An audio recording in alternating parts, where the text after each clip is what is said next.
Welcome to History to Snooze By, a quiet space where the weight of the world can rest beside you for a while. Tonight, we will travel through the memory of a war that reshaped the world in ways no one could fully understand at the time. A war where new machines replaced old strategies, where empires dissolved, and where silence often spoke louder than victory. This is not a story told in battles or timelines. It is a journey through trenches and skies, through whispers and letters and footsteps across muddy ground. It is about the slow rise of steel, the sound of typewriters in command tents, the breath held in gas-filled air, and the weight of hope carried by those who simply wanted to go home. You'll hear about the inventions that changed everything: tanks, planes, gas masks, and telephones. But more than that, you'll meet the world as it quietly unraveled and stitched itself together again. Each chapter is a gentle step through history, told not to stir urgency, but to calm the mind and cradle reflection. There is no need to follow every name or date. Just let the story settle like dust in a quiet room. If you're here to relax, unwind, or drift into sleep, you're in the right place. Take a deep breath, settle in, and let your mind travel at its own pace. Please consider liking and subscribing if you find peace in these moments.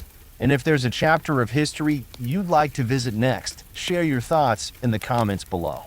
Now let us begin with the first echoes of a world that changed forever. This is the war that changed everything, how World War I transformed modern warfare, and you are invited to listen.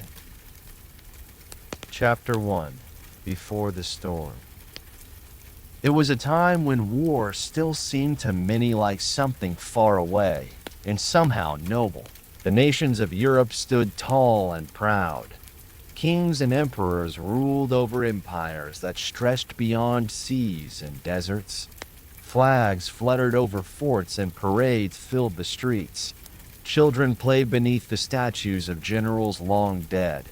And schoolbooks spoke of past battles with words like glory, honor, and courage. Even the uniforms, with their gold buttons and polished boots, felt more ceremonial than practical. Soldiers rode horses with sabers at their side, and cavalry charges were still practiced with pride. In cities like London, Paris, Berlin, and Vienna, life moved with the rhythm of a world at peace, even as armies grew larger and alliances quietly tightened. Trains ran on time. Markets were full. Telegraph wires buzzed with news of trade and progress.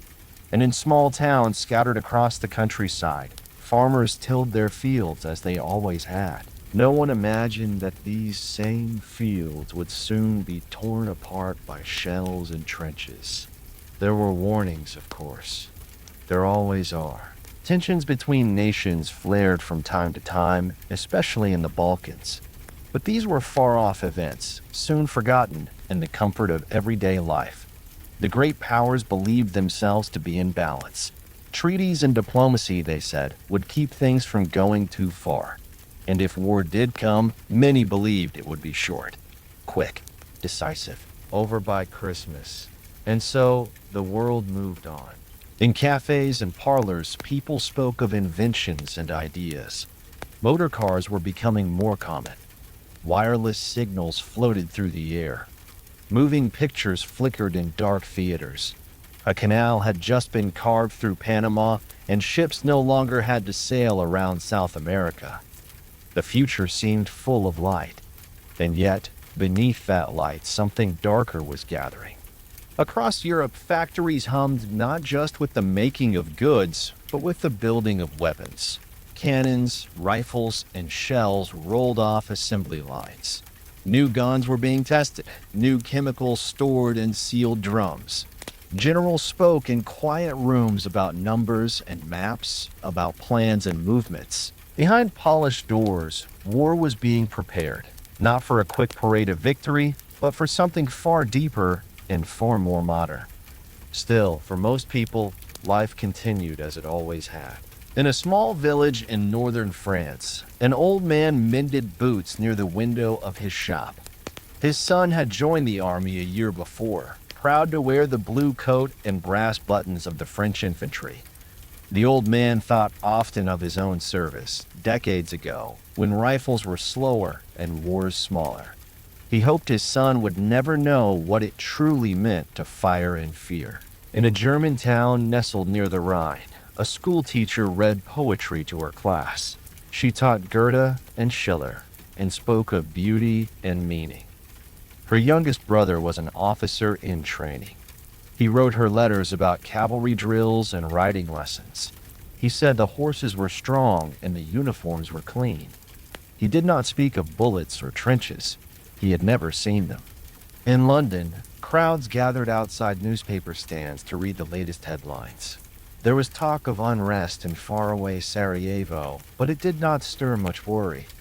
More interest was given to news from India, or cricket scores, or the coming elections. The summer was warm, and the city was full of life. Streetcars clattered, children ran through parks, and chimneys poured smoke into the sky. There were whispers in certain rooms, of course. Men in uniform met with men in suits, and papers were passed back and forth. Armies across the continent were kept ready. Alliances were reaffirmed. But these things happened quietly, like the shifting of gears deep within a clock. Outwardly, the world remained steady. But time was running out. The old world had one last summer to itself. That summer, the summer of 1914, was full of warmth and color. The fields were green, the skies blue, the rivers clear. Farmers tended crops, children swam in streams, and music played in open-air cafes. Across the countryside, weddings were held and festivals danced late into the evening. It felt like a summer that would go on forever. In Vienna, the royal court moved with elegance through its rituals. Archduke Franz Ferdinand, heir to the Austro-Hungarian throne, traveled to Sarajevo with his wife. It was meant to be a simple visit, a show of strength and stability, a reminder of order. But history had other plans. When the shots rang out on June 28th, it was as if a thread had snapped in the fabric of the old world. The Archduke was dead. His wife was dead. And across Europe, the gears of war began to grind. Austria-Hungary blamed Serbia. Demands were made. Russia moved to defend Serbia. Germany backed Austria-Hungary. France supported Russia. Britain watched, measured, and prepared. The alliances that had once been seen as protection now pulled nations toward war like a chain being tightened, one link after another. Mobilization orders were sent. Soldiers kissed their families goodbye. Trains filled with men in uniform. Letters were hurriedly written. Horses were saddled. Swords polished. Rifles cleaned. The Great March had begun. But still there was disbelief. In Berlin, crowds cheered in the streets, waving flags and singing songs. In Paris, men volunteered in record numbers, proud to defend their homeland. In London, posters promised honor and duty. Many believed it would be quick. Many believed it would be noble. They did not yet understand what was coming. They had not seen the trenches. They had not seen the wire. They had not heard the cry of shells or felt the ground shake beneath them. They had not yet walked through mud that swallowed horses or breathed air that burned the lungs. They were marching toward a future none of them were prepared for. The world was stepping into something new.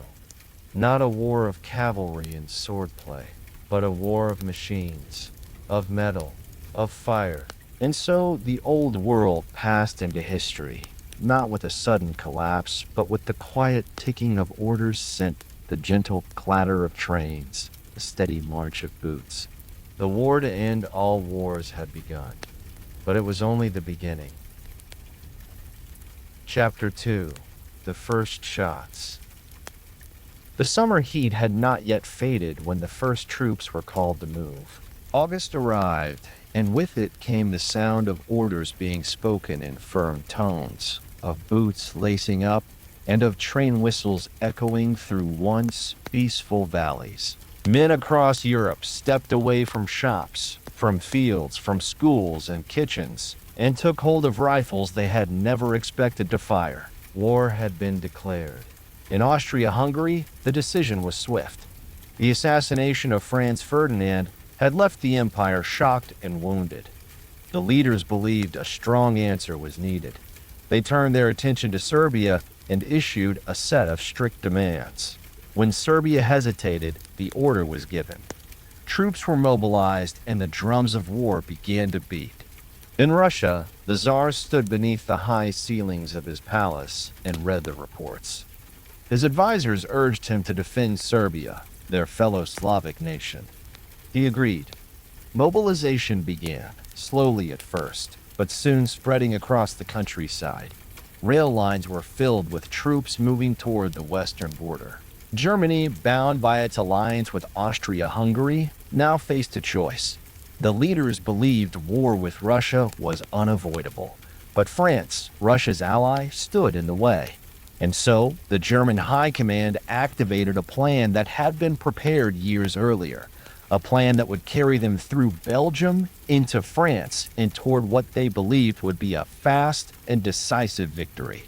The Schlieffen Plan, as it was called, was not born from cruelty, but calculation. The idea was to strike hard and fast in the west, defeat France quickly, and then turn east to face Russia. But there was one problem. Belgium stood in the way, a small neutral country that had no desire to be part of the conflict. Germany issued an ultimatum, asking for safe passage. Belgium refused. And so the invasion began. It was this act that brought Britain into the war. The British government had long promised to protect Belgium's neutrality.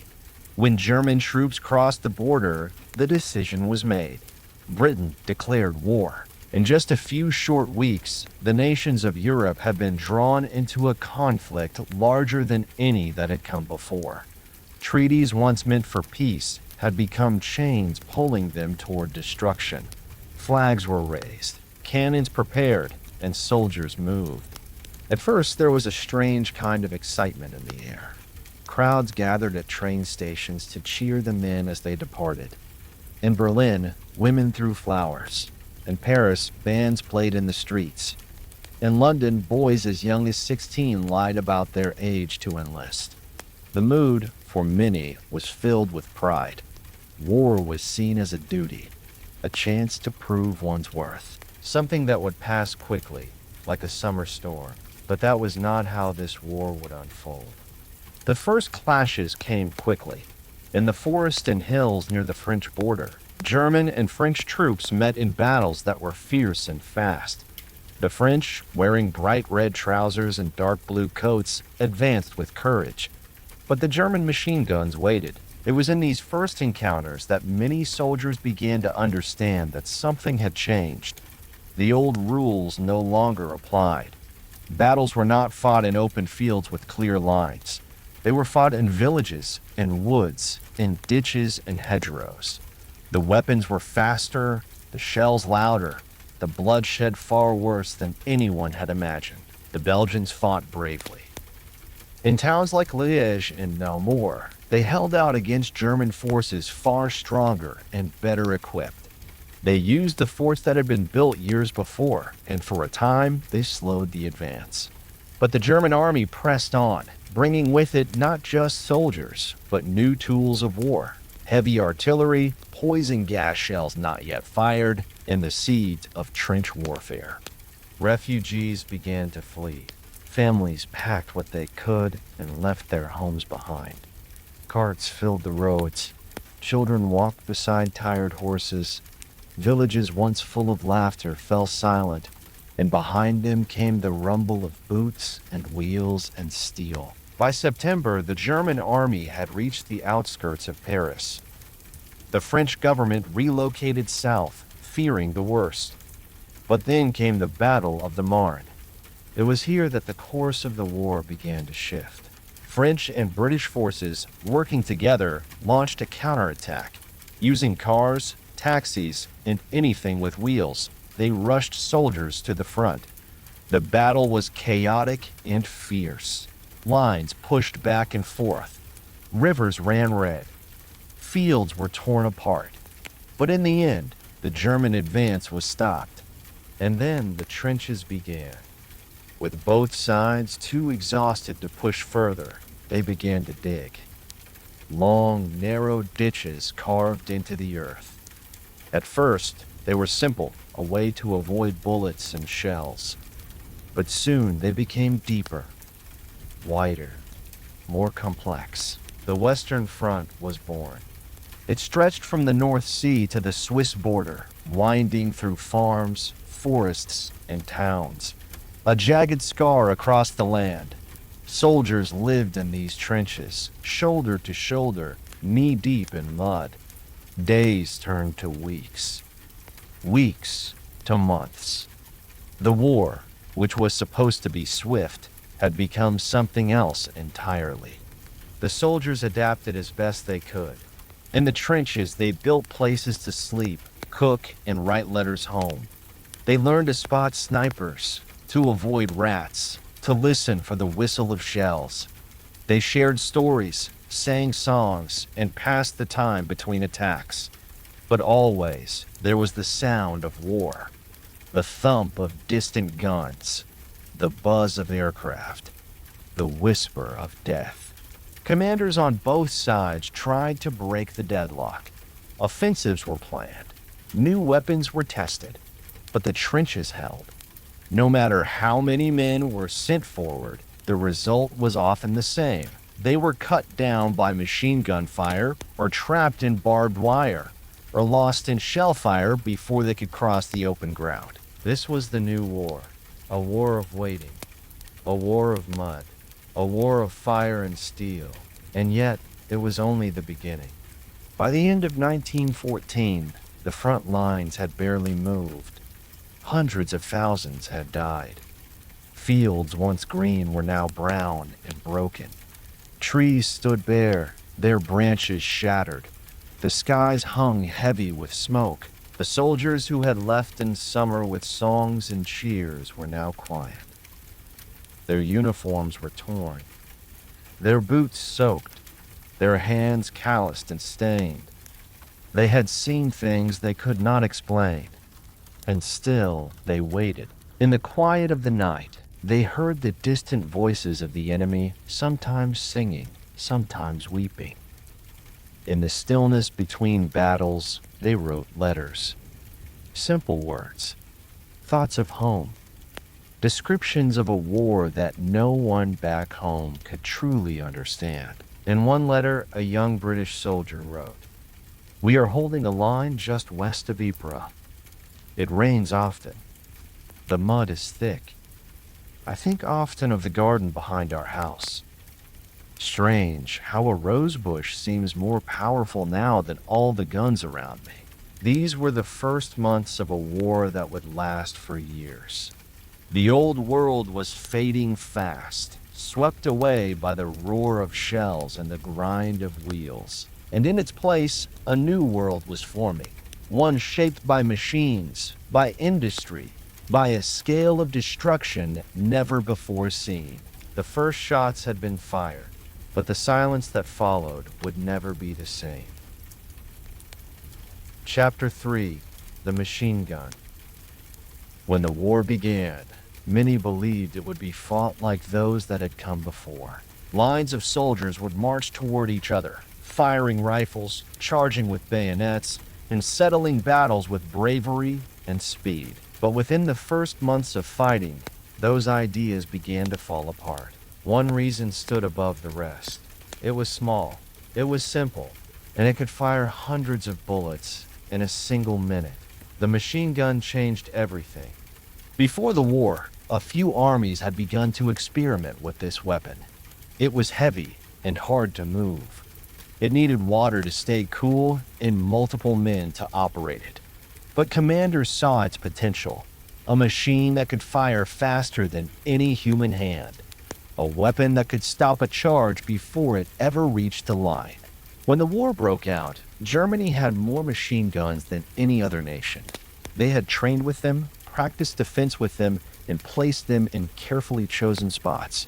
At first, The Allies were unsure of their power, but they learned quickly.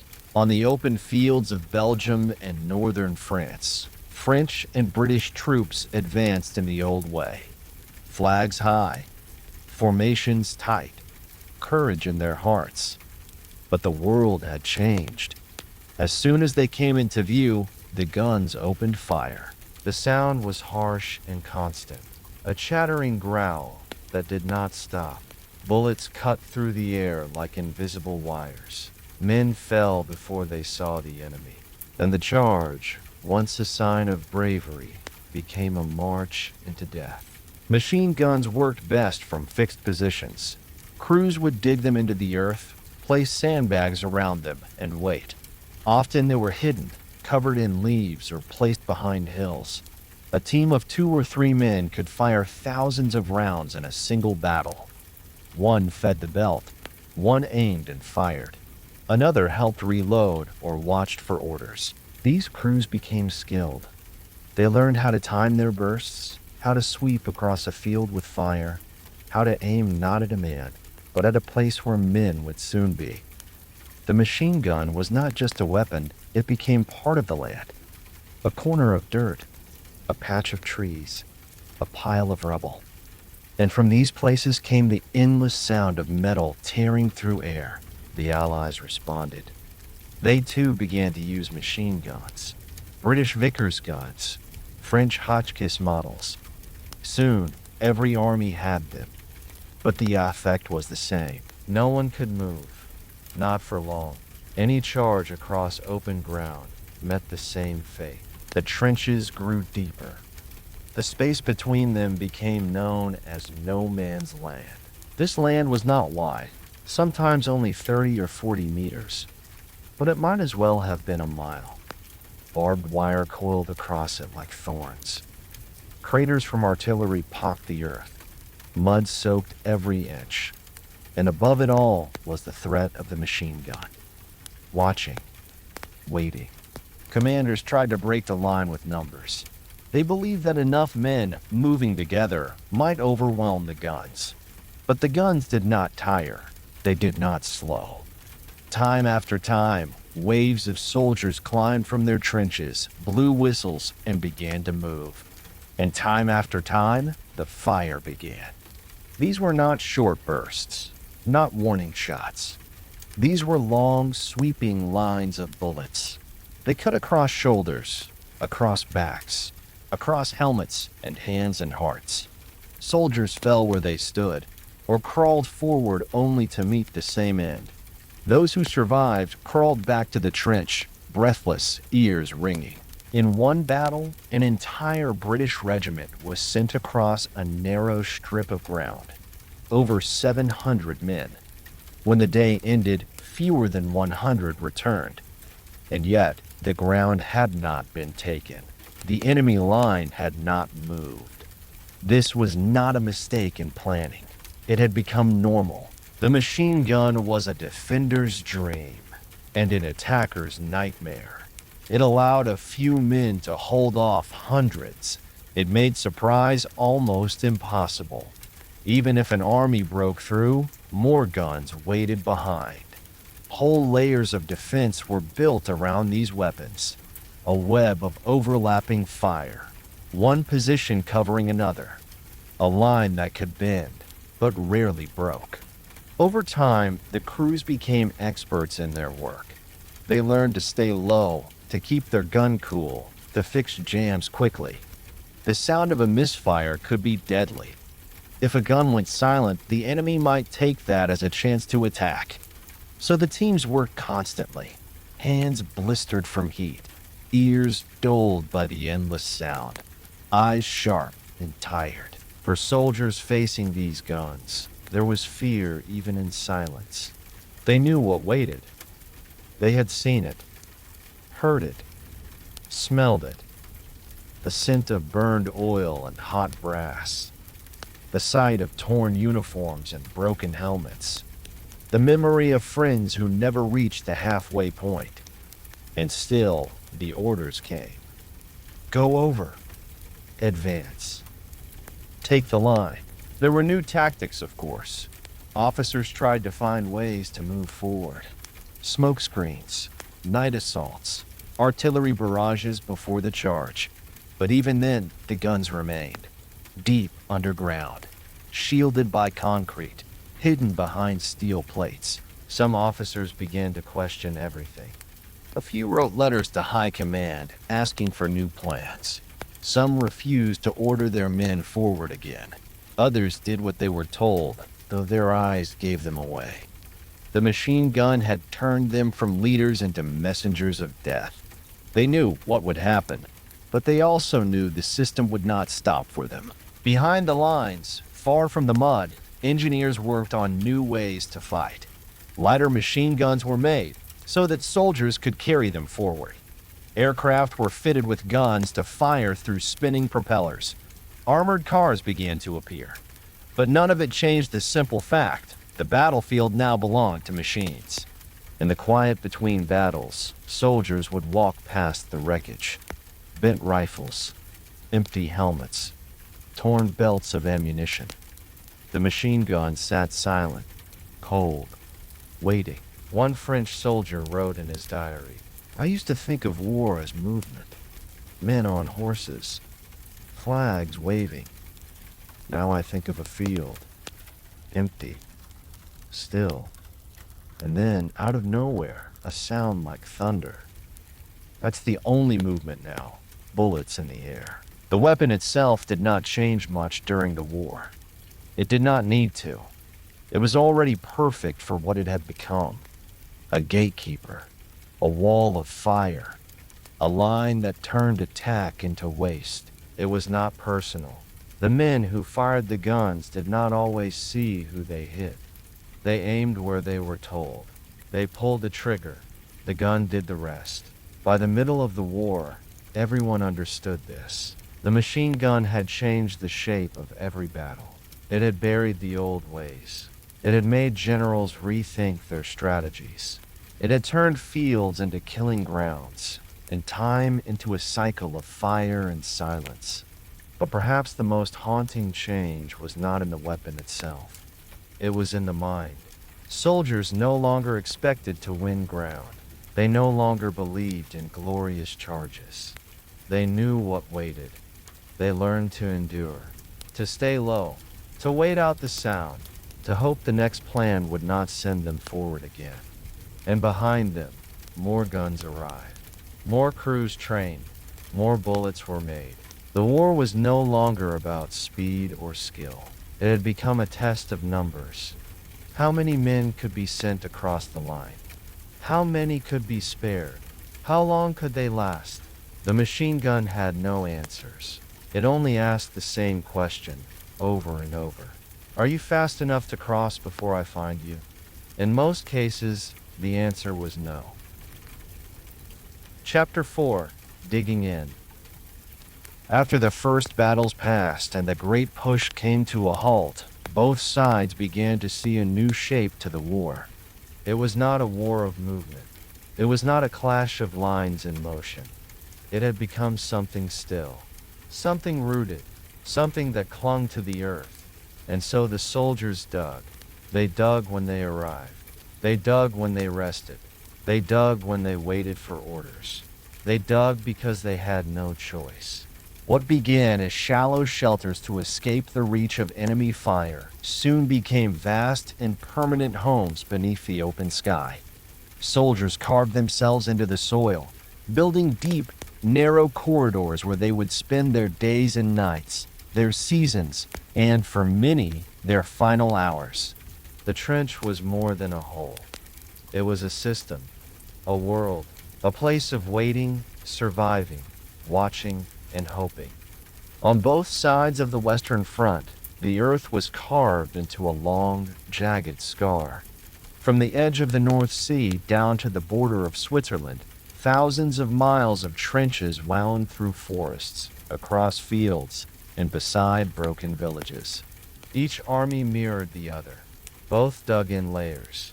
The front line trench, the support trench, the reserve trench, and behind them, the communication lines, the supply stations, and the bunkers for command. Each trench was more than a line in the ground.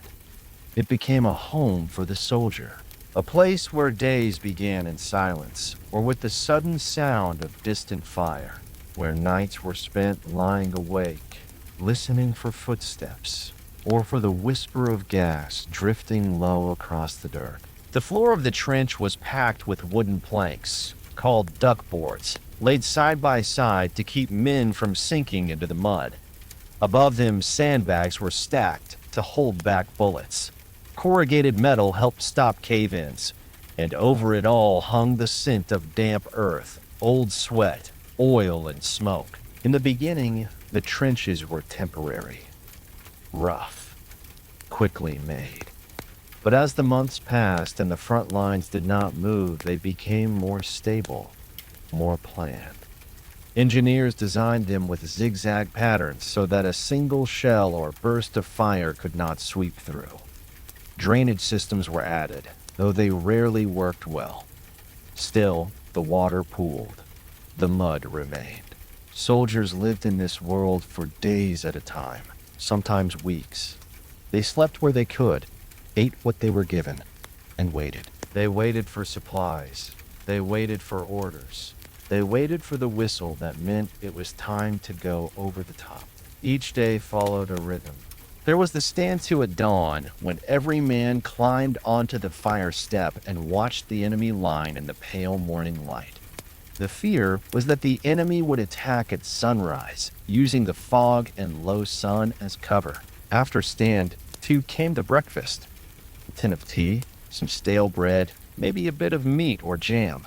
Sometimes the food arrived warm. More often, it came cold, if it arrived at all. Then the daily routine began. Repairing walls, refilling sandbags, draining water, writing letters, reading newspapers weeks out of date, watching rats slip between boots, waiting for night. Sometimes there were raids. Small, fast missions into enemy lines to gather information or take prisoners.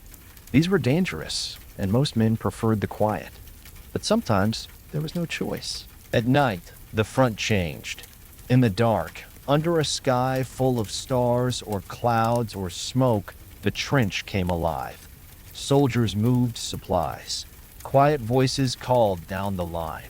Medics checked on the wounded. And out in no man's land, patrols crept through barbed wire, listening for signs of movement, of digging, of life. Some nights, it was silent. Other nights, flares lit the sky, and bullets followed. And always, the mud waited. Thick, cold, endless. Mud was the constant enemy. It filled boots, soaked through socks, climbed up legs, and pulled at the knees. In some places, it swallowed rifles. In others, it swallowed men. Soldiers told stories of comrades who slipped into shell holes full of water and did not come back out. Trench foot became a common threat. A slow, painful damage to the feet caused by constant dampness and cold. To avoid it, soldiers changed socks as often as they could, rubbed their feet with whale oil, stomped in place. But many still suffered. Toes blackened, skin peeled. Some men had to be sent home. Others stayed, walking with pain, never knowing if they would be able to run when the time came. The cold was worse in winter. Frost coated the trench walls. Ice formed on gear. Breath turned to mist. And always, the wind blew. There were no fires allowed in the front line trench. Smoke gave away your position. So men huddled together for warmth, wrapped in damp coats, sharing blankets, drinking tea that cooled too fast. Then came spring. With it came rain. Heavy, unrelenting rain that filled the trenches like canals. Water rose around ankles, then knees. Duckboards floated away. Rats grew bold and fat.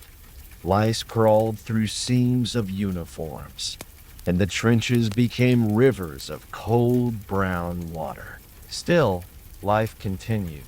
There were quiet moments, too. A letter from home. A tin of biscuits passed down the line. A soldier reading aloud from a book by lantern light. A sketch made on a scrap of paper. A small joke. A quiet song. Even here, surrounded by fear and filth, the human heart held on. And between the trenches, the no man's land. A strip of land too wide to cross and too close to ignore. It changed with each battle, each shell, each season. In winter, it froze. In spring, it turned to mud. In summer, it dried and cracked. It was full of wire, broken wood, rusted helmets, shattered glass, and the dead. Sometimes in the early light of morning, soldiers looked out and saw nothing but mist rising from the ground. But they knew what lay beneath. Some nights, brave medics crawled into no man's land to search for survivors. They carried stretchers and whispered prayers. Some returned with the wounded. Others did not return at all. And so the days passed. The trench became the soldier's world. A world of dirt and darkness, of laughter and fear, of noise and silence. The smell of the trench was a mixture of too many things. Wet wool, gunpowder, rotting food, waste, mildew, and the ever-present mud. But there was something else too. The smell of men enduring, not giving up, simply surviving. In rare moments of rest, when a soldier rotated to the rear line, he might find himself in a wooden hut or tent, with dry socks and warm stew. He might write a longer letter, clean his gear, close his eyes without fear of shell fire. And yet, even then, the memory of the trench remained, in the stiffness of his joints, in the ringing in his ears, in the way he listened for distant sounds, even in sleep. Many dreamed of going home, of walking through quiet streets, of hearing birds instead of guns. But they knew the trench would be waiting. It was always waiting. One Canadian wrote in his journal, "I have not seen a tree in 3 weeks. Only the stumps and the mud and the wire. I miss the sound of leaves in the wind. I miss silence that isn't filled with worry." This was the life of millions, not just for days or weeks, but for years.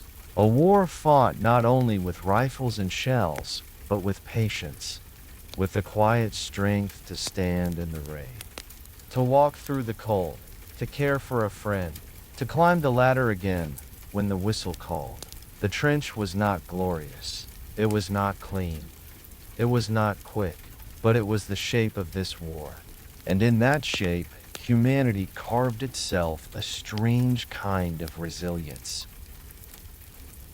Chapter 5. Gas in the Wind. The trench had become a way of life. Men adapted to the noise, the cold, the hunger, and the mud. But as winter turned to spring and the year moved forward, something new entered the war. It did not arrive with the sound of engines or the burst of fire. It came quietly, drifting, invisible at first, and it changed the way soldiers saw the very air around them. The first major use of gas came in the spring of 1915. On a quiet April day near the Belgian town of Ypres, the German army opened a new chapter in warfare. They had prepared rows of metal canisters, long and dull, lined up along their trench. When the wind shifted just enough, orders were given and the valves were turned. A yellow-green cloud began to rise. It moved slowly, pushed only by the breeze. At first, the Allied soldiers across the line did not understand what they were seeing. Some thought it was smoke from a shell or mist from the wet ground. But then it reached them, and the screaming began. The cloud was chlorine gas, a chemical that, when inhaled, reacted with the moisture in the lungs to form acid. It burned from the inside. Eyes watered, throats closed. Men fell to their knees, coughing, choking, clawing at the air. Some tried to run. Others covered their mouths with rags or sleeves. But the gas was all around them, slipping into every low place, every dip in the land. The trenches, once a place of shelter, became traps. Those who survived spoke of the taste, sharp and bitter, like metal and fire. They remembered the color of the sky as the gas drifted in front of the sun. They spoke of the silence that followed, broken only by coughing and the rustle of fabric as soldiers fell. Gas had arrived, and it would never truly leave. After Ypres, every army began to prepare for chemical warfare. The Germans developed more types of gas: phosgene, which was more deadly than chlorine, and mustard gas, which clung to skin and earth, burning wherever it touched. The Allies responded in kind, creating their own gases and launching them back across the lines. Soon, gas became part of daily life at the front. Soldiers carried masks at all times.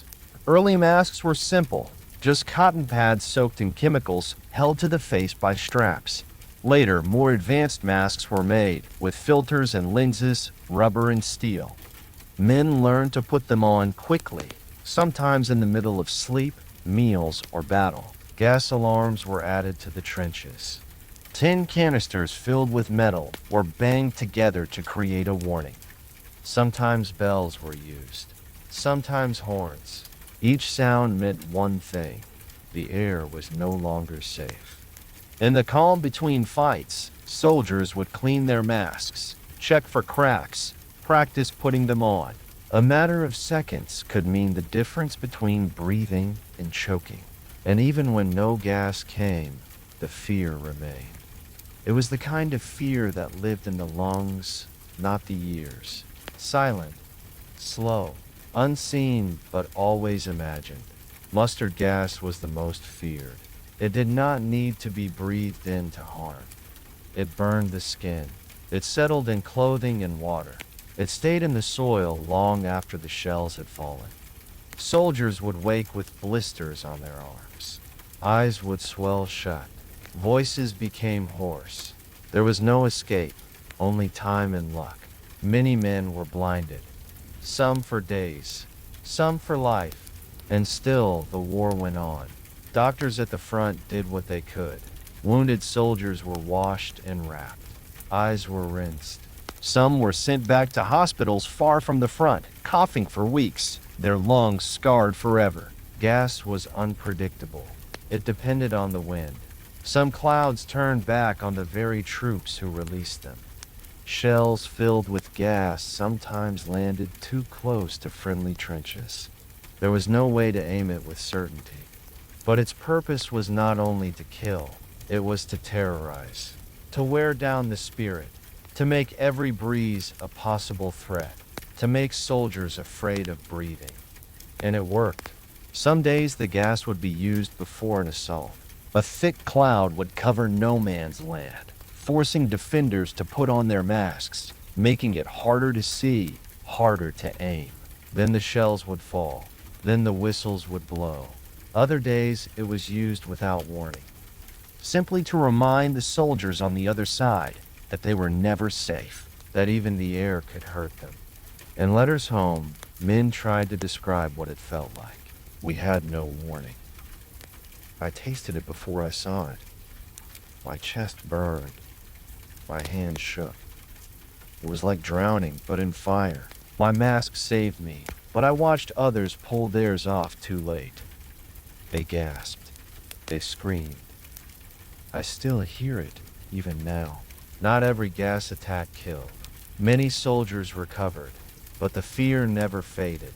Even in rest, even in silence, the mind listened for the signal, watched the sky for a strange mist, held a hand near the mask at all times. Some began to dream of gas, to wake in the night reaching for masks that weren't there, to choke on nothing, their bodies remembering what their minds tried to forget. Gas changed the rules. It was not personal, not directed at one man or one trench. It drifted. It lingered. It reached into places where bullets could not go. It turned the trench into a trap. The very place men hid from gunfire became the place where gas would collect. Low ground became dangerous. dugouts filled with gas before men could escape. And it marked the beginning of a new kind of war. One not fought only with steel and fire, but with chemistry. Science turned toward suffering. Knowledge turned toward fear. Yet, in the face of this, soldiers adapted. They learned the warning signs. The sound of a shell that hissed instead of cracked.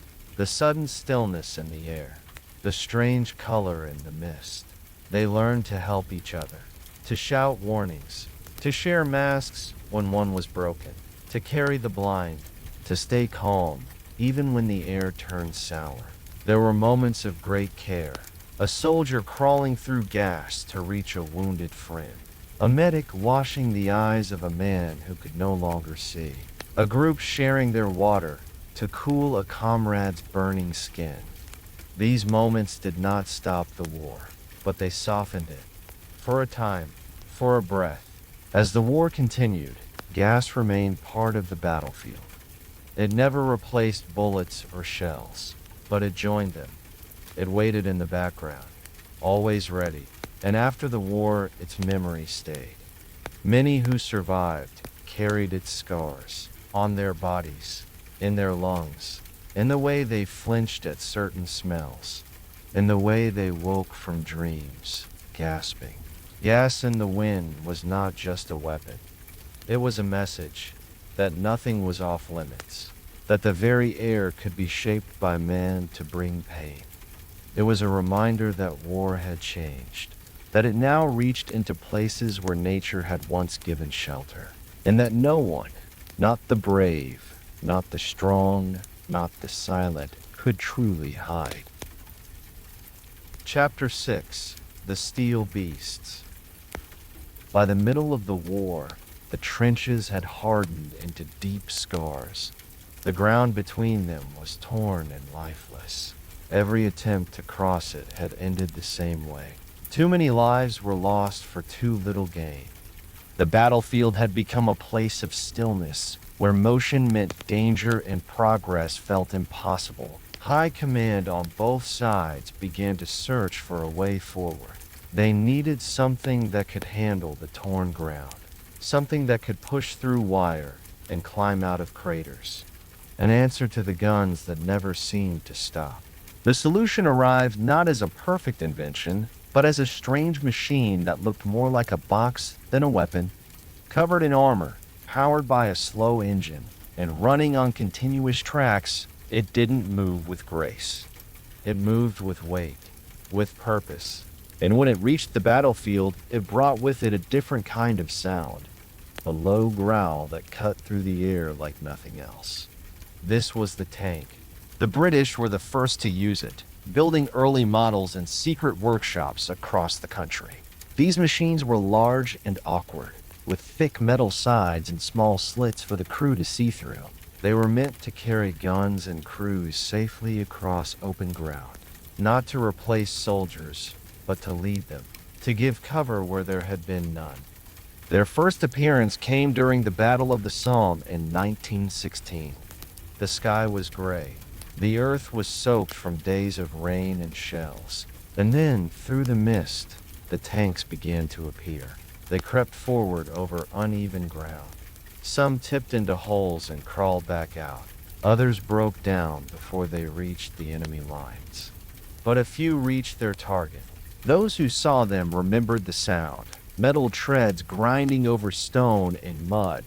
Engines roaring as crews shouted to one another inside the hull. Smoke poured from vents. Mud clung to every surface. They were slow, but they moved. That alone was enough to make them terrifying to the enemy. German soldiers had never seen anything like it. They fired their rifles and watched bullets bounce off the sides. Some ran, others froze. The sight of something so large and so unstoppable was enough to shake the front line. But the early tanks were far from perfect. Inside, the crew worked in suffocating heat. The engine sat in the middle of the space, spreading smoke and fumes through the cramped interior. There was no insulation from the noise or the vibration.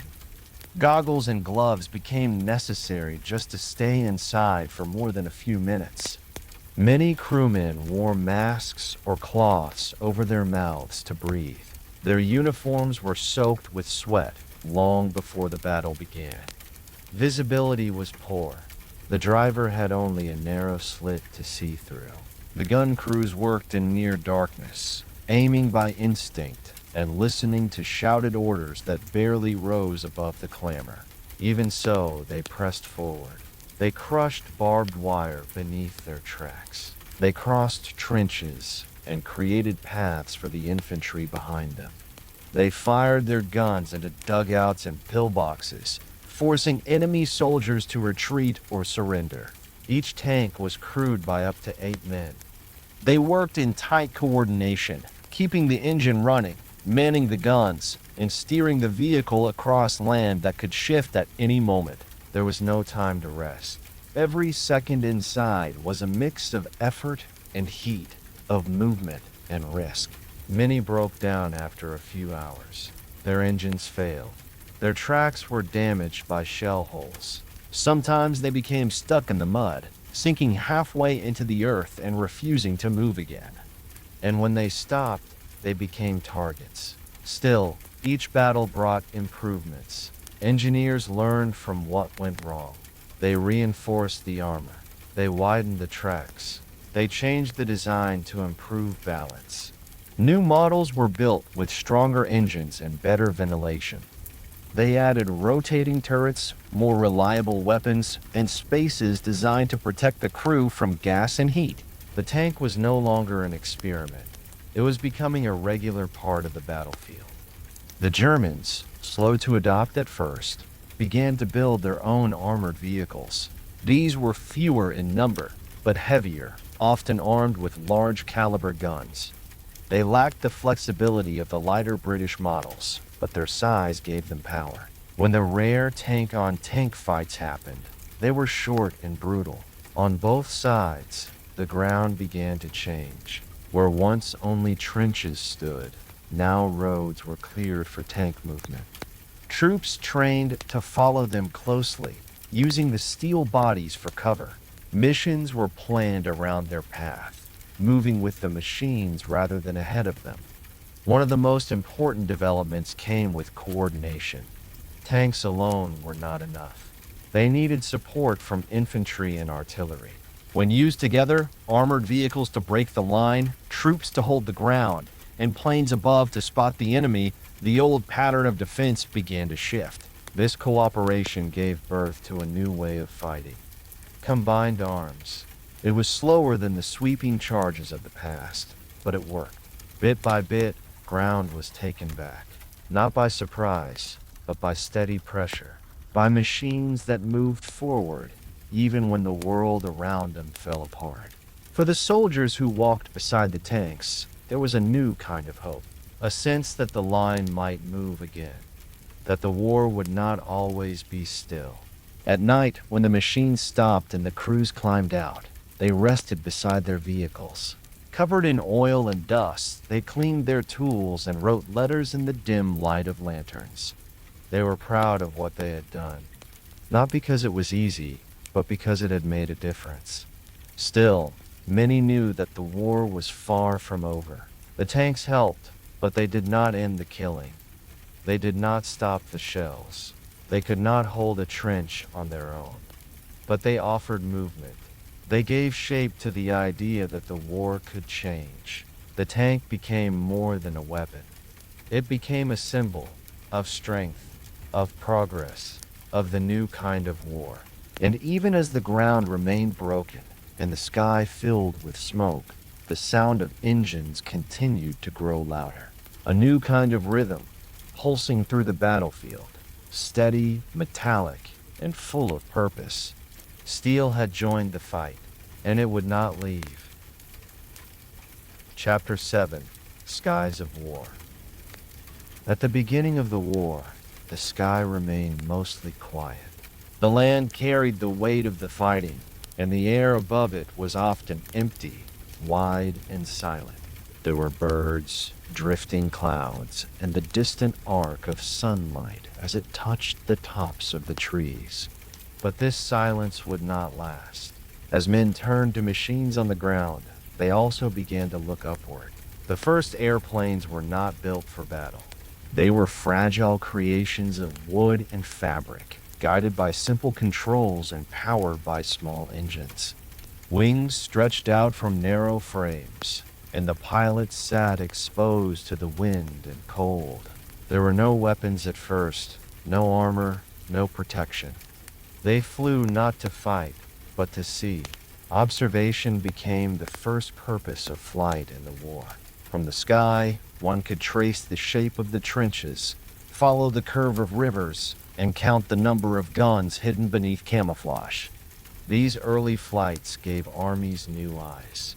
With pencil and paper in hand, the observers drew maps as they soared above the battlefield. Below them, the chaos of war continued. But from above, a clearer picture began to form. At first, the men on the ground barely noticed. They heard a buzzing engine and glanced up, squinting against the sun. Some waved, unsure of what they were seeing. Others ignored it entirely. But soon, they began to understand the importance of the aircraft overhead. To protect their secrets, armies fired on enemy planes using rifles and machine guns. Later, they added special guns that could aim higher, reaching into the sky with bursts of fire. Still, the planes continued to fly, climbing higher and staying longer, delivering information that shifted how commanders planned their attacks. Then came the idea to interfere with those flights directly. If a plane could see, it could also be stopped. And so men began to arm the aircraft. At first, they carried pistols and rifles into the air. The observer would lean from the cockpit and take aim, hoping to land a shot while holding steady through wind and motion. These efforts were often clumsy and ineffective, but they marked the start of something new. Soon, machine guns were mounted to the frames. Engineers solved the problem of firing forward without hitting the propeller by creating a timing gear, allowing the bullets to pass through the spinning blades without harm. This change turned planes from scouts into fighters. The sky, once peaceful, became another battlefield. Encounters between pilots grew more frequent. They circled each other in wide arcs, searching for position. They flew with precision, tilting and diving through open air, each movement a calculation. When they fired, it was short and sudden, a burst of bullets, a sharp turn away, and sometimes one plane spiraled down while the other disappeared into the clouds. These duels came to be known as dogfights, and the men who flew them gained a kind of fame. Some pilots became legends. Their names appeared in newspapers and were spoken with admiration in camps and towns. The French had Gangmer. The British had Ball. The Germans had Richthofen, the Red Baron, whose scarlet plane became a symbol in the sky. Each was known for skill, bravery, and a string of victories counted in enemy planes brought down. But the life of a pilot was short. Many lasted only days or weeks before meeting their end. There was little protection in the cockpit. A single bullet could be fatal, and when engines failed or wings gave way, there was nowhere to fall but down. Still, young men continued to volunteer.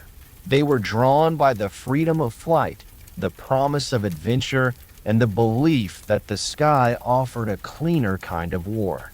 Far from the mud and smoke of the trenches, there was open space, cold wind, and a clear sweep of clouds.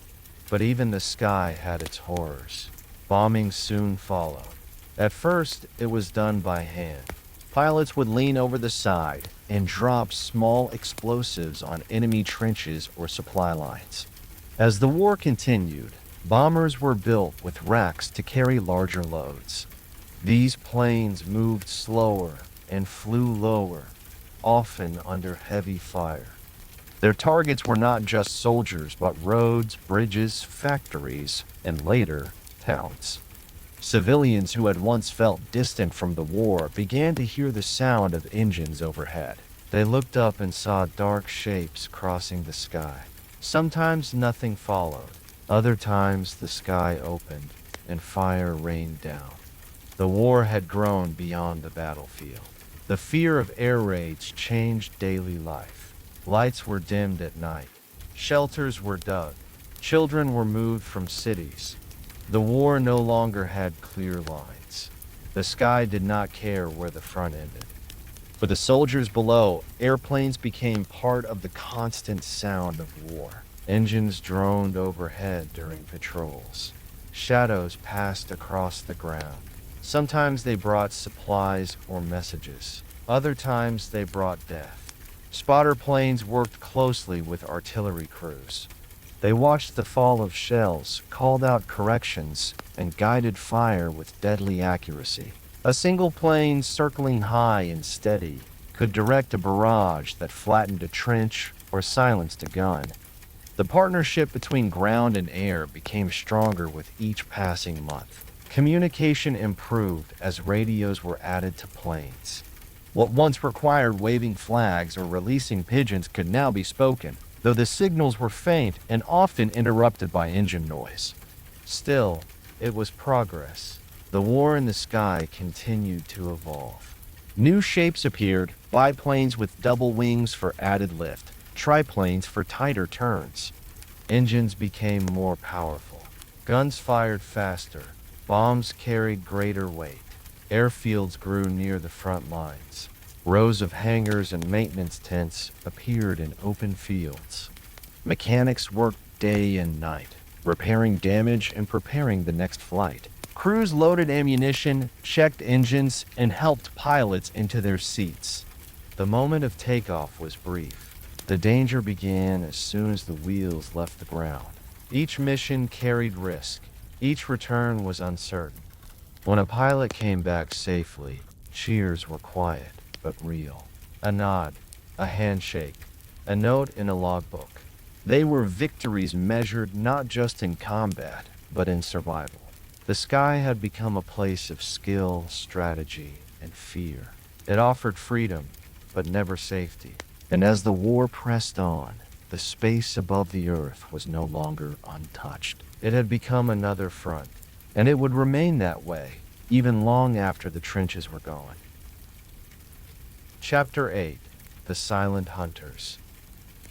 While armies fought across the fields of Europe and planes circled above, another kind of battle unfolded deep beneath the surface of the sea.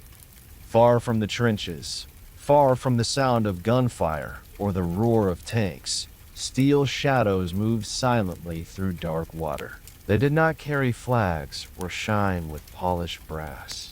They hunted alone, unseen, and without warning. The submarine was not a new idea. Designers had imagined underwater vessels for decades. A few had even been built and tested in earlier wars. But until the Great War, they had not played a major role. World War I changed that. In narrow channels and deep ocean routes, submarines began to shape the war in ways that few had expected. Germany led this change. Its U-boats, short for Unterseeboot, meaning undersea boat, became one of the most feared weapons of the entire conflict. They were long, narrow vessels, built not for comfort but for function. Each one carried torpedoes, which could be launched silently beneath the waves and strike without warning. At first, submarines were used to target warships. They waited near harbors and patrol routes, seeking out enemy vessels and moving into position. But as the war expanded, their targets grew broader. Merchant ships, cargo transports, even passenger liners began to fall within their reach. Any vessel that helped supply the war effort could be attacked. This strategy, known as unrestricted submarine warfare, aimed to cut off Britain from the goods it needed: food, weapons, coal, and more. The oceans became a hunting ground. Ships that once traveled with little concern now moved in fear. They sailed in zigzag patterns, trying to make targeting harder. They painted their hulls in strange shapes and bold colors, what became known as dazzle camouflage, to confuse enemy crews. Convoys were formed, protected by armed escorts, but the submarines were patient. They needed only a few successful strikes to cause damage that would echo far beyond the sea. Inside a U-boat, life was cramped and quiet. The crew lived in tight quarters, sharing bunks and air. Torpedoes were stored beside their sleeping spaces. Engines roared when surfaced, but beneath the water, only silence remained. There were no windows, no fresh air, only the hum of equipment, the creak of pressure, and the knowledge that one mistake could mean never returning to the surface. Submariners moved carefully, spoke in low voices, and followed routine with precision. They ate from small tins and used every bit of space for storage. Fresh water was rationed. Everything smelled of oil, metal, and salt. Each dive was a risk. The deeper they went, the more the sea pushed back. And above them, destroyers and patrol boats searched with sonar and depth charges. Barrels packed with explosives dropped into the water to explode near a suspected location. A single hit could shatter the hull. Escape was nearly impossible. For the men inside, the pressure of the water was always present, pressing against the walls, pressing against their thoughts. When a submarine attacked, it did so with little warning. A shadow on the horizon, a periscope just above the surface, then the release of a torpedo, gliding forward, silent and deadly. There was often no time to react. The explosion came without sound, then broke the silence with force. Ships tore open and sank within minutes. Lifeboats were launched, but not always in time. The seas around Britain and France grew more dangerous with each passing month. Shipping lanes that had once been secure became pathways through uncertainty. Captains had to choose between safety and speed, between risk and delay. For civilians, the change came slowly. At first, the war at sea felt distant, but then stories began to spread. Names of lost ships appeared in newspapers. Lists of passengers, tales of those who had survived, floating for hours in cold water, waiting for help. One sinking changed everything. In 1915, the British passenger ship Lusitania was struck by a German torpedo. Nearly 1,200 people died, including many civilians and children. The event shocked the world and brought a new kind of attention to the war beneath the sea. Germany defended its actions, claiming the ship had carried weapons. But public opinion shifted. Nations that had stayed neutral began to reconsider. And in time, the United States would point to the Lusitania as one of the reasons it could no longer stay out of the war. The silent hunters had done more than sink ships. They had changed the way people thought about war. They had shown that the ocean was not a barrier. It could be crossed by death as easily as by trade. To fight the submarines, new technology emerged. Depth charges, sonar, aircraft that patrolled the coastline, destroyers armed with guns designed to fire quickly and with accuracy. But it remained a slow battle, a hidden one where the enemy was almost never seen. Even when a submarine was spotted, catching it was difficult. It could slip beneath the waves, vanish into the dark, and reappear miles away. For the sailors on the surface, the fear was constant. They watched the water for bubbles. They listened for strange sounds. They kept lifeboats ready, hoping they would never need them. Yet, through all the silence, all the risk, the men who served aboard submarines continued their work. They followed orders. They carried out missions. They returned to port when they could, but many never did. Some boats simply vanished. No distress signal, no wreckage. Only a name and a number recorded in a logbook. Back home, families waited. Sometimes they received news. Sometimes only silence. The war beneath the sea was not marked by long battles or grand victories. It was a slow erosion. one ship at a time, one choice after another. It pulled the world deeper into conflict, shaping strategies and hardening hearts. By the end of the war, the submarine had become a permanent part of military thinking. It had proven its worth, not through numbers, but through the fear it inspired and the damage it caused. It had shown that even the sea could not keep the war contained. In every harbor, the memory of them remained.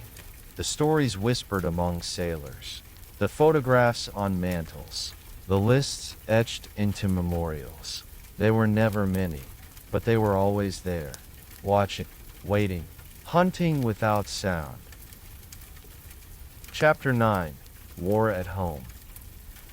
Far from the trenches, beyond the shell-marked fields and mud-soaked lines, the war settled into daily life in ways that could not be escaped.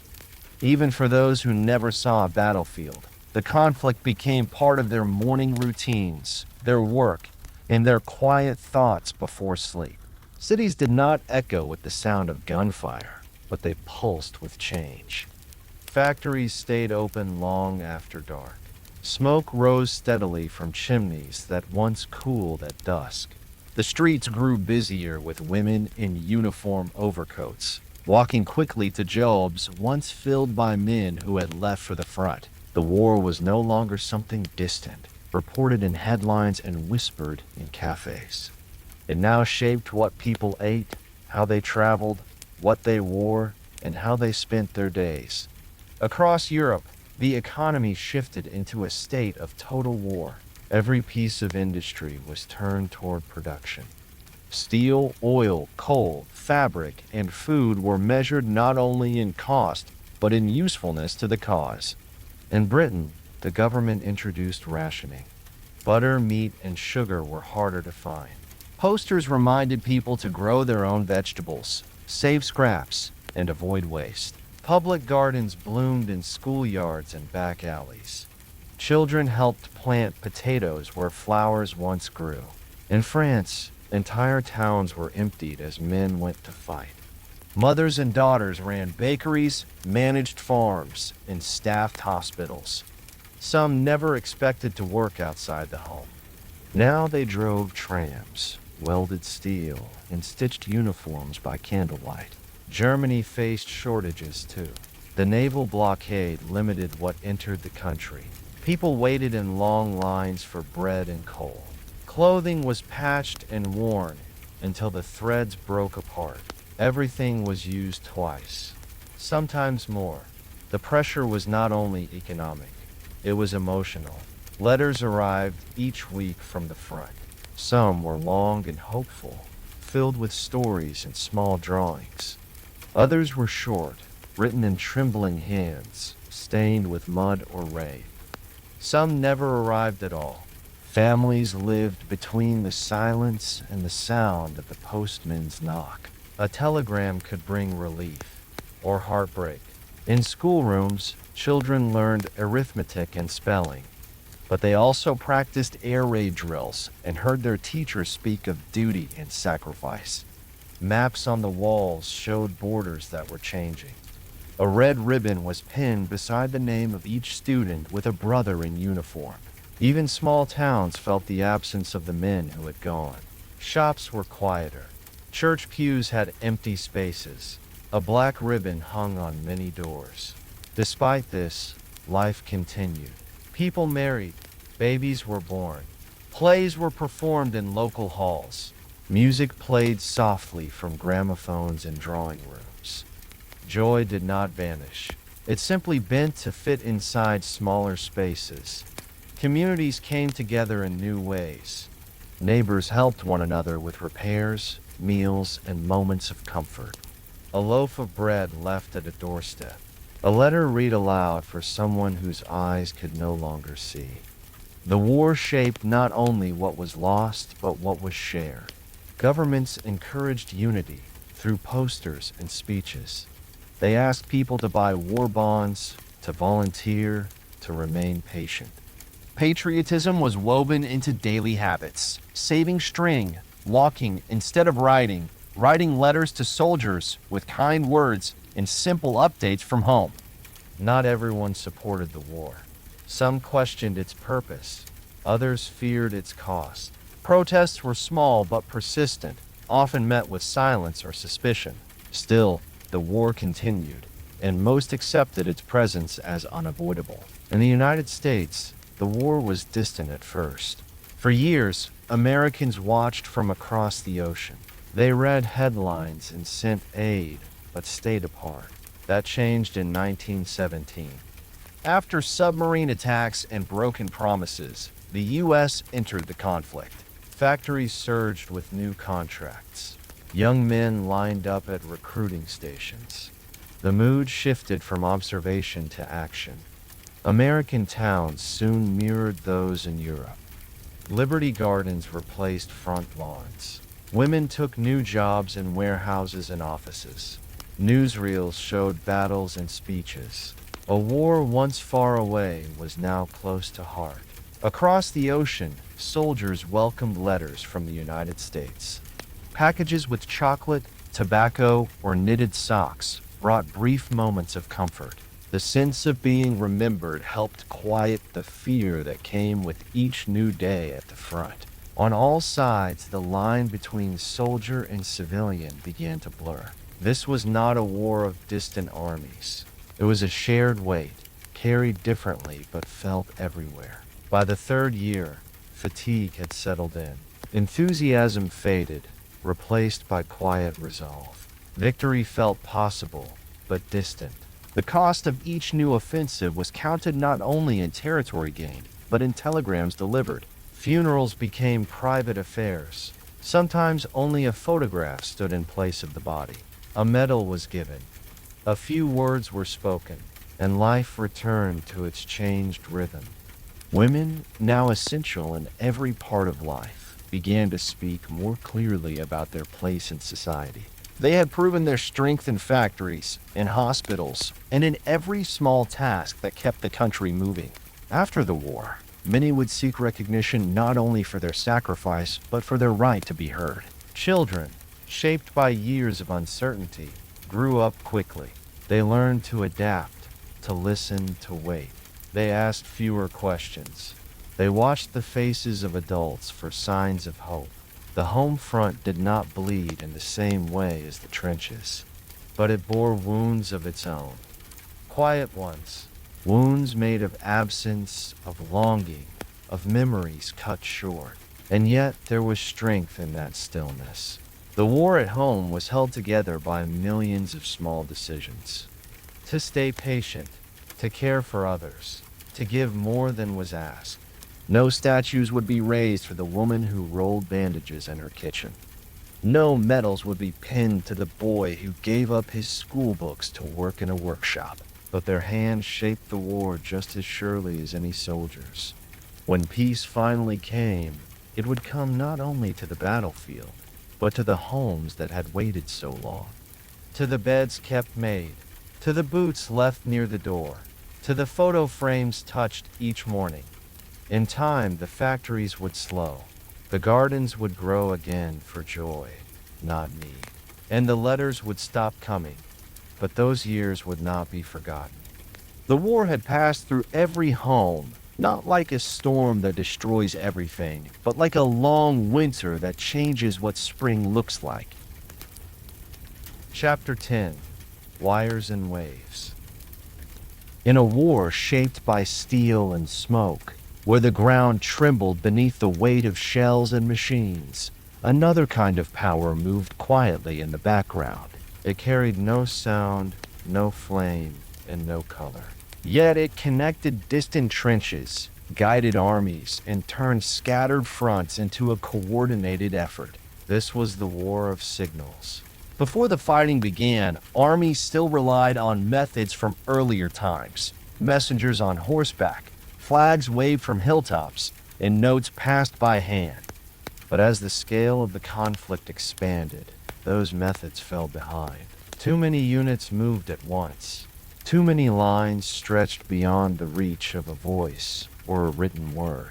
A new system was needed, one that could carry instructions across miles and minutes, one that worked even when the land above was dangerous to cross. Telegraph wires became the nervous system of the battlefield. Strung between poles, buried under soil, or coiled along trench walls, they pulsed with electricity. Each signal clicked in code, dots and dashes moving through copper strands at the speed of thought. At command post tucked behind the front, operators sat with headphones pressed over their ears.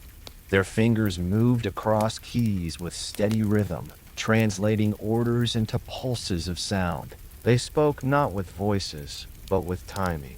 A message might leave a general's desk and travel miles in seconds, reaching a distant post where another hand decoded the words and passed them to an officer standing in the dark.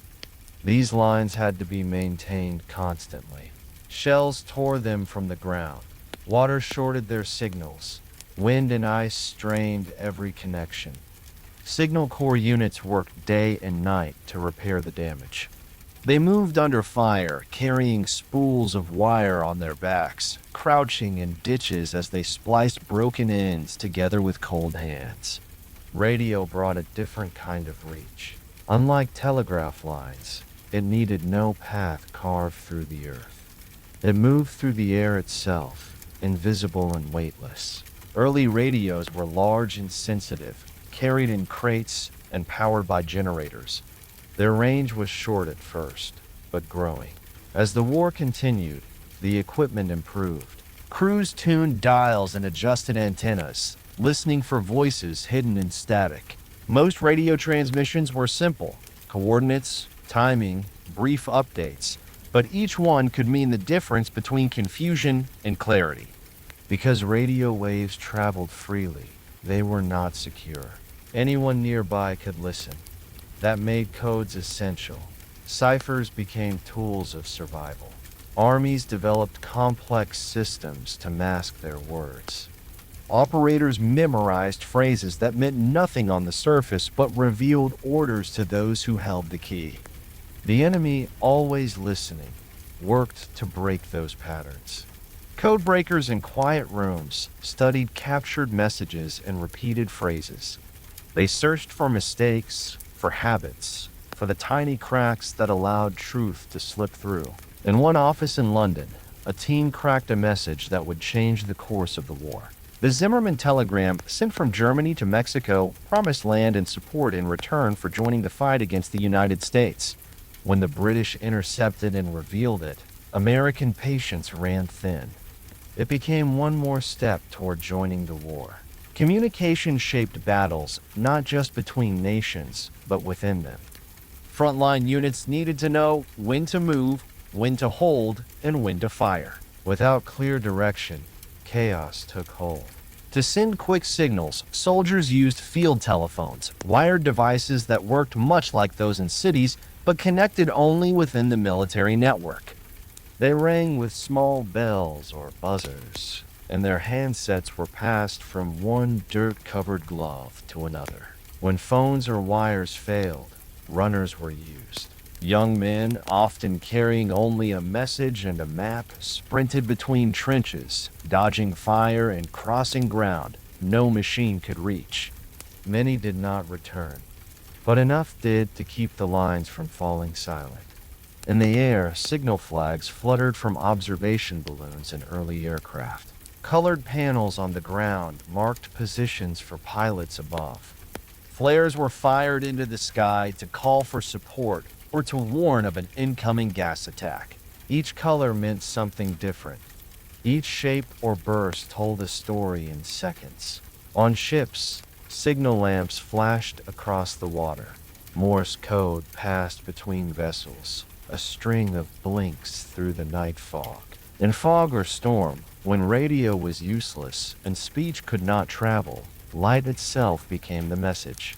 Pigeons carried notes when all else failed. Small canisters were tied to their legs, and they were released into the sky with hope. Thousands were used during the war, and though many were lost, enough found their way through wind and smoke to carry messages home. One pigeon, named Cher Ami, delivered a vital message in France despite being injured, helping to save a surrounded unit from destruction. Not every form of communication was modern. Not every message was electric, but each served a place in a system built to keep motion alive in a world that so often threatened to stop. In the quiet spaces between bombardments, men wrote letters home. Their words were slower, softer, meant not to command but to comfort. They shared small details of life in the trenches, jokes among friends, memories of a meal, or a sound from childhood. Those letters crossed seas, passed through censors, and reached kitchen tables and narrow porches. They were read slowly, held close, and read again. Sometimes they brought relief. Other times they arrived after a telegram had already come. Communication in war was not only about winning battles. It was about keeping people connected when the world worked to pull them apart. It allowed scattered voices to become one. It turned thoughts into actions. It gave shape to strategy and made silence into signal. In command tents and dugouts, in balloon baskets and deep water vessels, wires and waves carried the weight of decisions no single voice could manage alone. The war did not stop for failure, so the lines had to stay open. Every pulse of current, every tick of a key, every careful word whispered into a handset was a step forward in the dark. And when peace finally came, it was not shouted across the battlefield. It was sent quietly, in code, in print, in words that traveled, again, across wires and waves. Chapter 11: The Role of Women. Before the war, life for many women followed patterns shaped by routine and expectation. In cities, some worked in shops or taught in schools, while others cared for children, managed homes, and kept families steady. In rural areas, their hands were busy with fields, livestock, and long days filled with quiet labor. Though important, their roles were often overlooked. Their voices rarely carried beyond their households. Their work was steady, but unseen by the broader world. When the war began, everything shifted. The call to arms left gaps in every town and trade.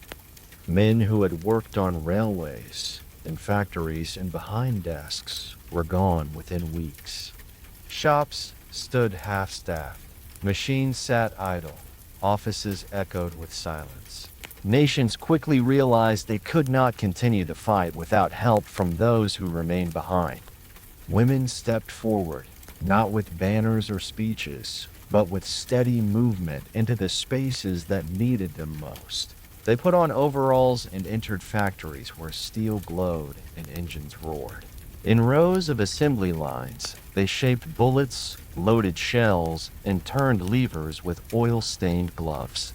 The work was loud, repetitive, and dangerous. Explosions in munitions plants were not rare. The chemicals they handled turned their skin yellow and their hair brittle. Still, they kept working. Many woke before sunrise, rode crowded trains, or walked long distances, and returned home only to cook, clean, and care for others. Their days were long, but their resolve was quiet and strong. Beyond the factories, women filled countless other roles. On farms, they drove plows, planted seed, and tended animals. The land could not rest. Every harvest mattered. With fewer hands to help, their labor became the backbone of the food supply. In cities, women ran post offices, collected garbage, and delivered goods by bicycle and cart. Some took over entire businesses, managing accounts and handling customers, learning skills they had never been allowed to try before. In hospitals, they worked as nurses, aides, and orderlies. They changed bandages, cleaned wounds, and sat beside beds as young men drifted in and out of sleep, pain, or silence. The wards were crowded and hot. The smell of disinfectant mixed with the metallic scent of blood. They moved through it all with quiet discipline. Not every nurse worked in safety. Many served near the front, where the sound of guns never truly faded. They slept in tents and walked between rows of the wounded, their feet wet with mud and rain. Some volunteered through organizations like the Red Cross. Others came through new national efforts to organize the home front. Whether trained or learning as they went, their presence mattered. Women also served in communications. They operated switchboards, typed reports, and carried messages. Their speed and accuracy allowed armies to move with precision. Though unseen, their work shaped each step of the war. Even in secret roles, women made a difference. They read code, translated documents, and helped track the movements of troops. Though often confined to small rooms, their minds reached across the conflict. Outside official work, many carried the emotional weight of absence. They wrote letters every night, packed parcels with care, and waited for news with quiet dread. Some became the sole providers for entire households. They balanced grief with responsibility, filling spaces left by sons, brothers, and husbands. In the face of rationing, they stretched ingredients, reused clothes, and found ways to keep homes warm and children fed. They grew food in backyards, repaired old shoes, and taught younger ones how to make do with less. Throughout it all, they did not ask to be honored. They simply moved forward. In some countries, the war opened doors that had long been locked. The need for labor forced governments and industries to reconsider what women could do. Their success in these roles made old arguments harder to defend. After the war, these experiences became the foundation for greater demands: voting rights, equal pay, and fair treatment in the workplace. Change came slowly, but it had begun. In Britain, the right to vote was extended to women over 30 in 1918, just after the war ended. Other nations followed, some faster than others. It was not the end of the struggle, but it marked a new beginning. The war also reshaped how women saw themselves. They had stepped into the center of a crisis and held the world together. They had proven capable of work once called impossible, and many were not content to return to the old roles without question. Still, the return of soldiers brought new challenges. Some jobs were reclaimed by men. Wages were lowered. Expectations shifted again. But the memory of what had been done, what had been endured, remained. Photographs from the time show women in aprons and uniforms, their faces calm and focused. Behind each one is a story of adaptation and strength. Not every woman found opportunity. Some faced limits of class, race, or region, but across borders and backgrounds, the war touched them all. Their stories are written not in battle reports, but in the slow pages of social change. In laws passed years later, in factories redesigned for more hands, in voices that refused to fall quiet again. They were not soldiers in the usual sense, but they marched in their own way. Through city streets, through hospital corridors, through endless days of unpaid labor. And when peace returned, it returned to a world that it helped to keep standing. Their contribution cannot be measured in medals or parades. It lives instead in the spaces they filled, the barriers they moved, and the quiet strength they carried from morning to night. The war did not just reshape the battlefield. It reshaped who belonged where and why. And in doing so, it changed not only the war, but the world that followed. Chapter 12, Healing and Hurt. War creates wounds that go beyond the battlefield. Some can be seen. Others remain hidden behind silence and stillness. Both linger long after the fighting stops. As soldiers moved across fields and through trenches, injury became an ever-present shadow. Shrapnel tore through limbs. Bullets shattered bones. Fire from shells and gas left burns that covered skin and lungs alike. The numbers overwhelmed every system of care. Hospitals near the front filled quickly. Tents were raised beside roads, in barns, and in abandoned buildings. Wherever there was space, a bed was placed. even if only made from straw and wood. Stretcher bearers worked without rest. They walked through mud, crawled under wire, and carried men from shell holes with slow and careful steps. Sometimes they moved in daylight, but often they worked in the dark, guided only by moans and quiet voices calling for help. When soldiers arrived at aid stations, nurses and medics acted quickly. Boots were cut away, bandages applied, bleeding slowed with whatever tools were on hand. Water was boiled over small flames, and instruments were cleaned as best they could be. The wounded waited for evacuation to larger hospitals.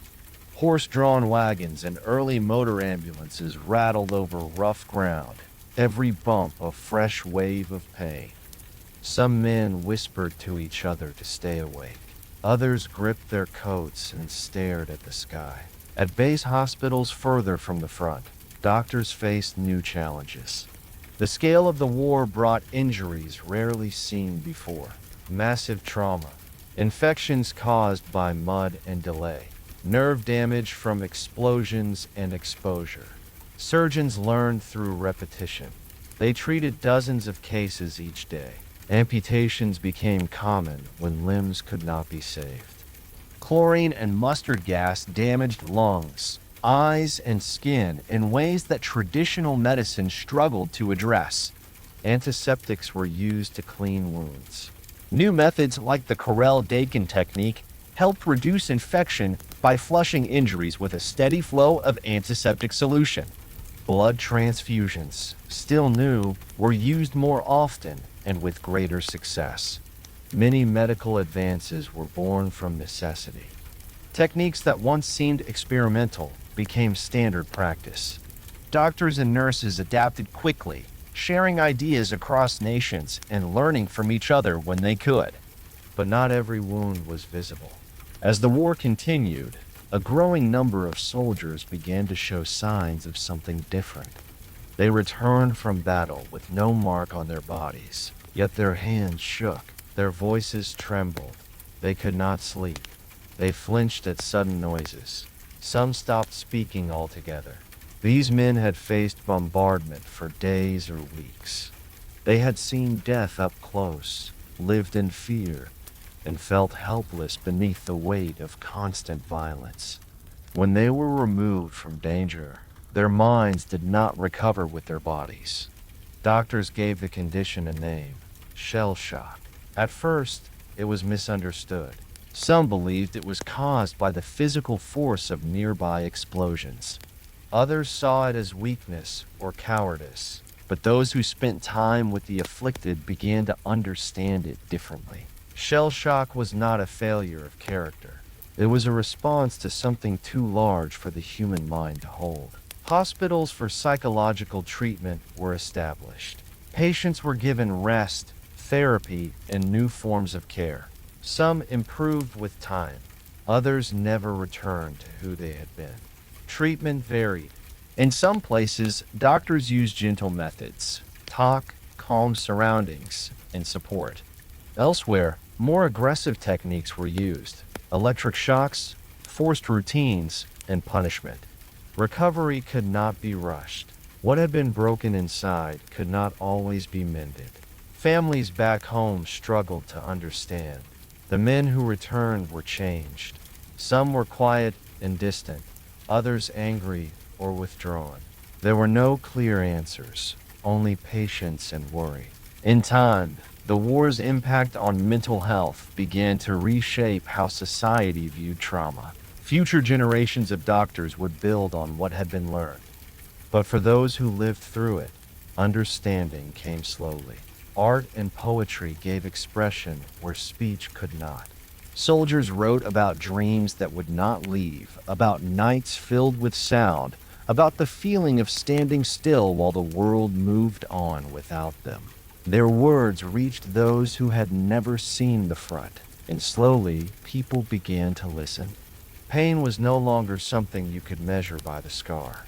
For every soldier who limped home with a cane or a missing arm, there were others who carried invisible burdens. Both had fought, both had given, both had changed, Women, too, bore the emotional weight of war. Nurses saw things that could not be forgotten. They sat with the dying, wrote final letters to families, and walked alone through wards filled with silence. Many developed a calm that came not from peace, but from necessity. They held back tears so that others could cry. They kept moving because there was no one else to do so. When the war ended, the wounds did not vanish. They continued to shape lives, quietly and without ceremony. Some men never found work again. Others drank to forget. A few returned to the front in later wars, unable to imagine life without the rhythm of military routine. But healing did happen. Rehabilitation centers helped soldiers learn new ways to move, new tools to write, and new roles to play in society. Communities welcomed them, not with pity, but with care. Statues were raised, ceremonies held, but the truest honors came from shared moments. Helped up a step, handed a coat, offered a job. The war had torn lives apart, but from that pain, new understandings grew. Hospitals became better equipped. Mental health began to receive attention. Care became more than bandages and medicine. It became a commitment to seeing the whole person. In the quiet rooms where men whispered in their sleep, and in the bright wards where sunlight touched pale walls, recovery moved at its own pace. Some found strength in memory. Others found peace in forgetting. Both were valid. Both deserved to be seen. And through it all, the slow work of healing continued. Not as a moment, but as a process, not with answers, but with listening. Not through force, but with time. Chapter 13. Words and Images. In every war, battles are fought not only with weapons, but with messages. The words people hear and the pictures they see help shape how the war is understood, remembered, and accepted. During the Great War, these messages became more powerful than ever before. From the first days of the conflict, governments recognized that public opinion mattered. Support had to be maintained at home, while soldiers faced danger abroad. Victory required not just force, but belief. To reach millions of people, leaders turned to newspapers, posters, films, and speeches. Information traveled quickly by then. Printing presses ran without pause. Leaflets and flyers were distributed in every town and village. Each one was carefully designed to influence, to encourage, or to warn. Posters appeared on walls, fences, and storefronts. They urged men to enlist, calling on honor, duty, and pride. Some used strong imagery, figures pointing directly at the viewer, slogans in bold letters, flags waving above soldiers who marched with certainty. Others appealed to fear, showing ruined homes or families under threat. The message was clear. Those who stayed behind had a responsibility too. Whether through service, savings, or silence, everyone was expected to contribute. Artists worked quickly, adapting their styles to fit the needs of the war. Their work was not about expression, it was about persuasion. Simple shapes, direct messages, and strong contrasts became the standard. In Britain, a famous poster showed Lord Kitchener pointing outward beneath the words, "Your country needs you." In the United States, Uncle Sam soon followed with a similar pose and message. France, Germany, Russia, and others had their own icons, each created to stir emotion and action. Children saw these images on the way to school. Mothers passed them on their way to markets. They became part of daily life, part of the background noise of the war. Newspapers played a central role as well. They reported on battles, often using language that highlighted courage and sacrifice. The details were carefully chosen. Stories of loss were softened. Successes were highlighted, even when the gain was small. Censorship shaped what people were allowed to know. Letters from the front were read before they reached their destination. Anything that might reveal location, damage morale, or question leadership was removed. Soldiers learned to write in ways that passed inspection, focusing on safe topics, omitting harsh truths, and using gentle phrases to describe pain. Some wrote poems or stories instead of direct descriptions. These creative forms allowed them to express what was happening without inviting censorship. Between the lines, families could read what had been left unsaid. Governments feared panic as much as they feared the enemy. If people doubted the cause, recruitment might slow. If fear spread, unity could break. So control over information became a priority. Photographs and film offered new ways to present the war. Cameras were limited by the technology of the time, but they still captured powerful moments. Images of soldiers marching, working in camps, or resting after a battle were carefully chosen. Rarely were the dead shown. Rarely did the camera turn toward destruction. Moving pictures were shown in theaters and public halls. Short newsreels played before films. They showed soldiers training, ships being built, and flags raised over trenches. Music often accompanied the images, lifting the mood. These films did not lie, but they did not tell the full story. They showed only what was meant to be seen. Still, for many people, this was their only visual connection to the war. Writers played their part as well. Speeches were delivered by leaders in parliament halls and public squares. Pamphlets explained the importance of rationing, of patience, of silence. Books were published with titles like Why We Fight and The Enemy Within. Even schools adjusted their lessons. Children memorized patriotic songs and read stories of bravery. Maps in classrooms showed red lines moving across Europe, always pointing toward victory. Yet, not all voices followed the official script. Some writers and artists chose to show the war differently. They wrote of boredom, confusion, and fear. Their stories were not about glory, but about the small and painful details that filled each day. In poetry, the war found one of its clearest mirrors. Men like Wilfred Owen and Siegfried Sassoon wrote verses that did not celebrate the war, but questioned it. They described the mud, the silence after shellfire, and the eyes of men who had seen too much. These poems reached fewer people than the posters and newsreels, but they endured. They captured something deeper. Not a version of the war meant to persuade, but one meant to understand. Some of these works were banned or delayed. Others were passed from hand to hand, read in silence beneath dim lights. They offered truth in a time of noise. Propaganda served a purpose.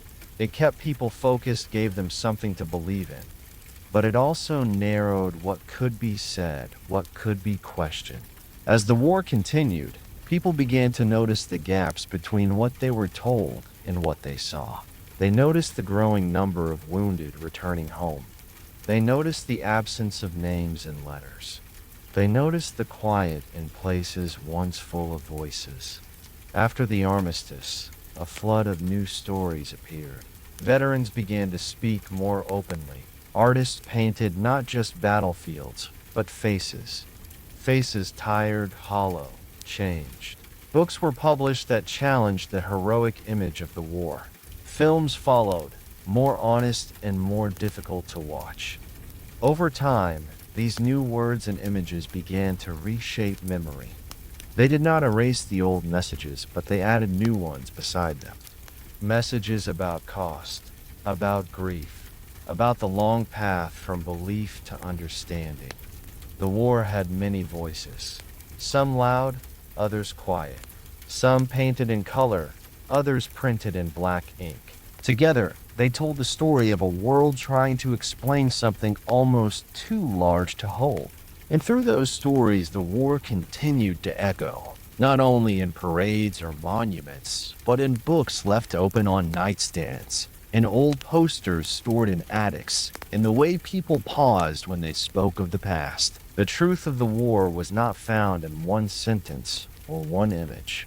It lived in the spaces between them. in what was said and in what was not. Chapter 14: The End That Wasn't. As the war stretched into its fourth year, the world had grown tired. Tired of waiting. Tired of watching young men leave and not return. Tired of hoping each new offensive would be the last. There were no more illusions of quick victory. Only the quiet persistence of endurance. The front lines still moved, but slowly. Land was taken, then lost again. Each mile gained came at a cost, measured not in distance, but in lives. Offensives continued, but the ground remained soaked with the weight of too many failed promises. Back home, food was scarcer. Coal was rationed. Factories pushed harder. The streets were filled with faces that no longer smiled at uniforms. Eyes turned away from posters once meant to stir pride. In France, fields that once held wheat now held bones. In Germany, hunger crept into every home. In Britain, families whispered when the post arrived. Across borders and languages, the weariness was the same. But the war was beginning to change. In the spring of 1917, the Russian Empire shook. Years of hardship, defeat, and discontent turned into revolution. The Tsar fell. A new government emerged, one that promised peace. Before the year was over, Russia signed an armistice and left the war. The Eastern Front grew quiet. Soldiers who had once faced east now turned west. Germany, believing time was short, made a final push. In 1918, a series of attacks along the Western Front drove deep into Allied territory. For weeks, it looked as if the tide might turn, but the gains were temporary. Exhaustion reached even the strongest divisions. By summer, the Allies had regained their footing. American troops arrived in greater numbers. Fresh supplies moved across ports and railways. Germany's allies, Austria-Hungary, the Ottoman Empire, and Bulgaria, began to falter. In the final months of the war, the German army began to withdraw. Morale cracked. Factories at home slowed. Citizens protested in the streets. The government began secret talks. Peace was no longer a distant hope. It became a need. On November 11, 1918, at 5 in the morning, representatives from Germany signed the armistice in a train car deep in the forest of Compiègne, France. The agreement called for an end to fighting at 11 o'clock that same day. The news spread quickly. Church bells rang. People wept. Some cheered. Others stood still. At the front, soldiers looked at their watches. They counted the minutes. The guns did not stop immediately. Shells continued to fall even as the hour approached. Orders had not changed. Men were told to keep fighting until the last moment. When the 11th hour arrived, the battlefield fell quiet. For the first time in years, no new shells landed. No rifles cracked. No boots moved forward. Only silence remained. Some soldiers stood from the trenches and looked across the ruined landscape. Others sat down and cried. There was no celebration in the mud, only the strange stillness of what had once been impossible. At home, the response was more visible. Crowds gathered in cities. Banners were raised. Newspapers printed the word peace in bold letters. But for many, peace did not feel complete. The war was over, but the damage remained. Across Europe, towns lay in ruins. Rail lines were broken.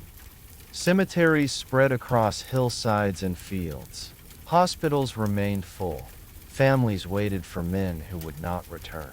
Millions were dead. Millions more carried injuries that would last a lifetime. Children grew up without fathers. Wives became widows before they were 30. In Germany, the armistice brought confusion and bitterness. Many believed they had been close to victory. The truth was more complicated.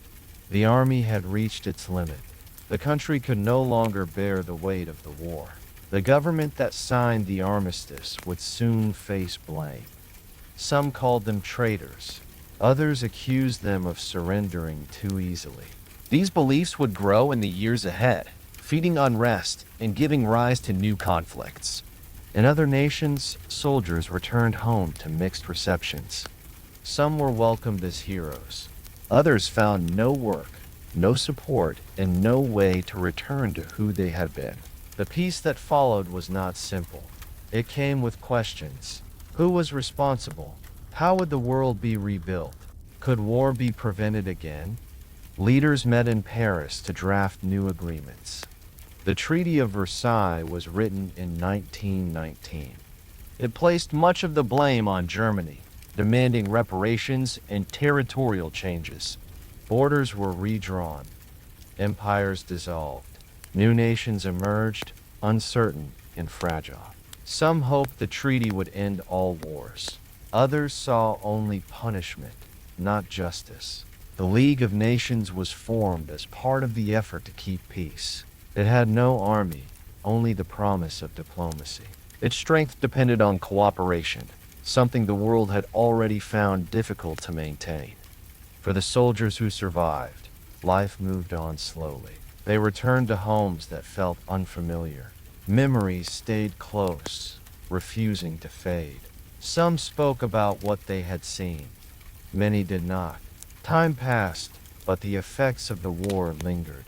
In fields once fought over, wildflowers grew among rusted wire. Children played near monuments carved with names.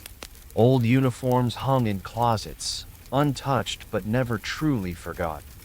In churches and public squares, ceremonies were held each year on November 11th.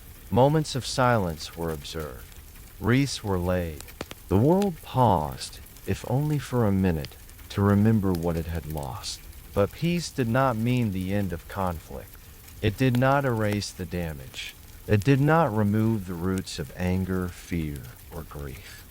It marked a pause, a breath between storms, a space where hope might grow again, if carefully tended. The war had been called the war to end all wars. Yet few believed it.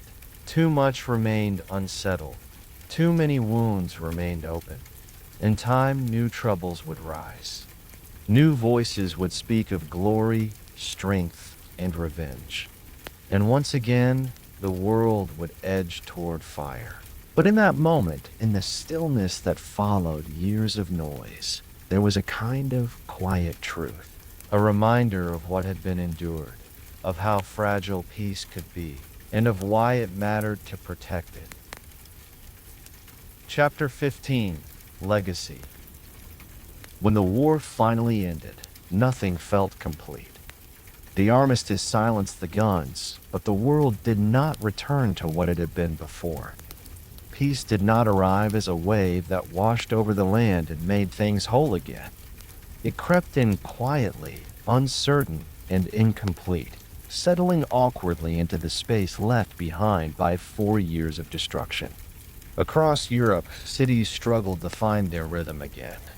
The buildings still stood in some places, but the people who once filled them were missing or changed. Streets were quiet. Stores reopened slowly. In cafes and schools, conversations returned, but the words often felt smaller, more cautious, as though the future might shatter if spoken too loudly. There was no clear guide for how to begin again. The damage extended far beyond shattered walls and broken roads. The war had touched nearly every family in one way or another. Some had lost brothers, sons, or fathers. Others had lost friends, neighbors, or entire communities. The grief was not always loud or visible. It lived in subtle absences. A chair never moved from its place. A photograph never removed from a mantle. A name that brought silence when mentioned. In France and Belgium, the countryside still bore the marks of trenches and craters. Farmers returned to fields they no longer recognized. Barbed wire lay twisted beneath the soil. Shells long buried would rise to the surface after heavy rain. Children played near ruins that had once been homes, unaware of the dangers still hidden beneath the ground.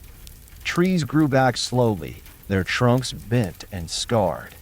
It would take decades for the land to forget. Germany faced a different aftermath. Though its cities had not been occupied, the nation carried the weight of defeat. The Treaty of Versailles, signed in 1919, brought with it heavy reparations and a lasting sense of resentment. Germany was required to give up territory, reduce its military, and accept blame for the war's devastation.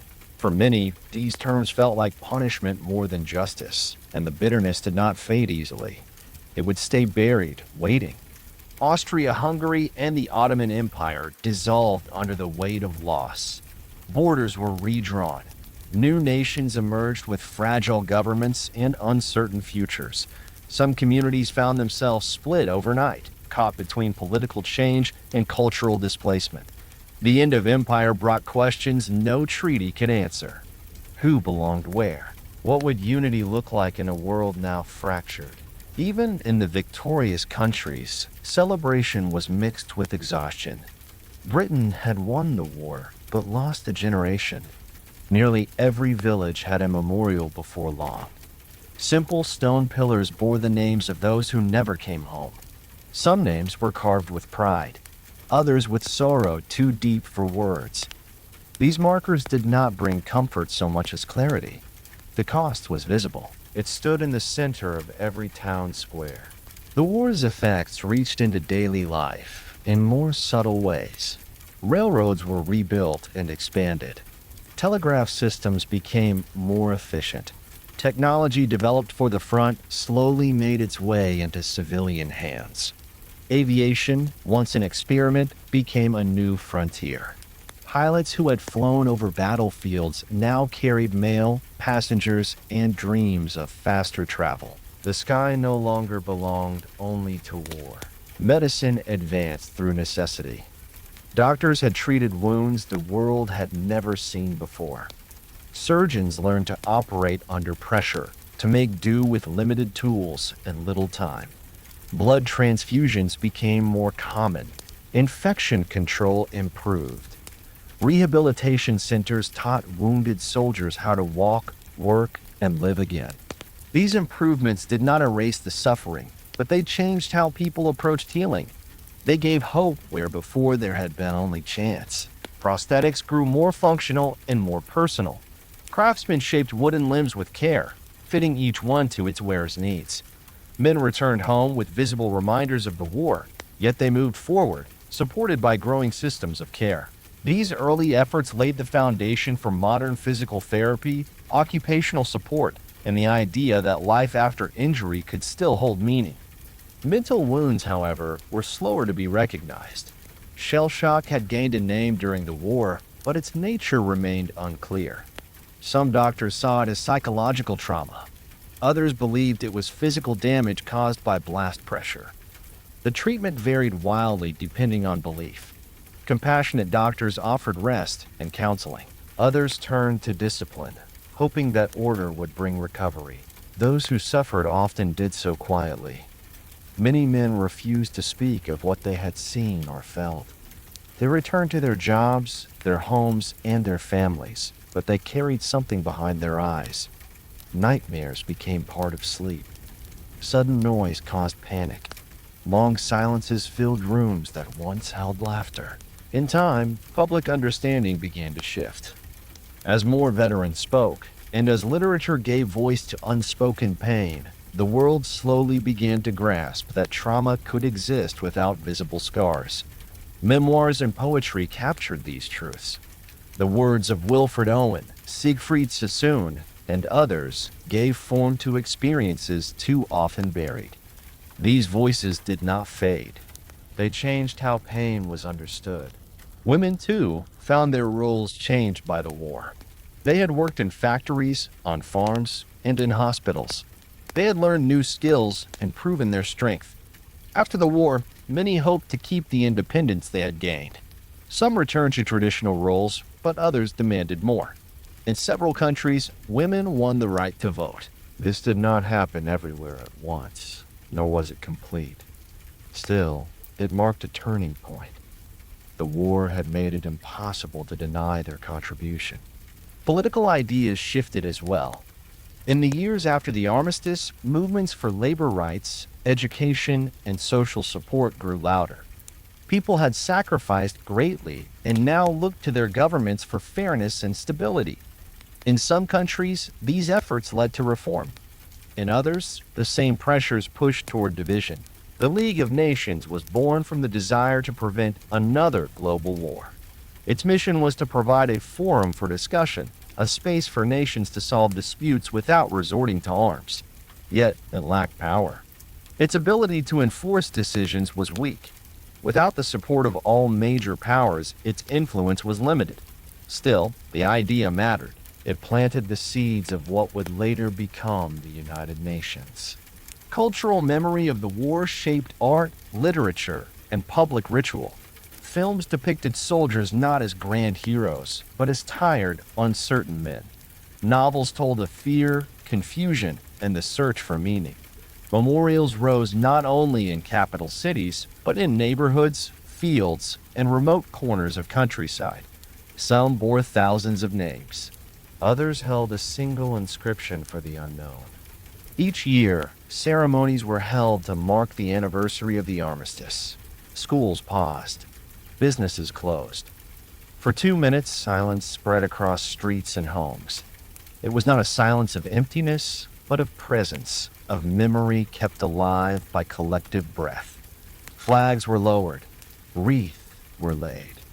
Yet no display, however solemn, could capture the full weight of what had passed. In the years following the war, another kind of battle unfolded, one over truth. Competing narratives emerged. Some emphasized heroism, others focused on loss. Governments promoted unity and strength. Veterans often remembered something different. The gap between public story and personal memory grew wider with time. Historians worked to gather facts, but facts alone could not explain why decisions were made or why they failed. Diaries, letters, and oral histories filled the gaps. They offered glimpses into moments that official records could never hold. A man sharing bread in a trench. A nurse writing home about her patients. A child waving goodbye on a station platform. These stories built a deeper understanding of the war's legacy, not as a timeline of events, but as a landscape of choices, consequences, and human cost. The war had shown how quickly progress could be twisted into destruction. Machines meant to lift industry became tools of death. Chemistry designed for farming was turned into gas. Technology advanced, but its direction was uncertain. After the war, the same tools were studied, refined, and repurposed. The question of how they would be used next remained open. As new generations were born, they learned about the war from those who had lived it, or from those who had lost someone to it.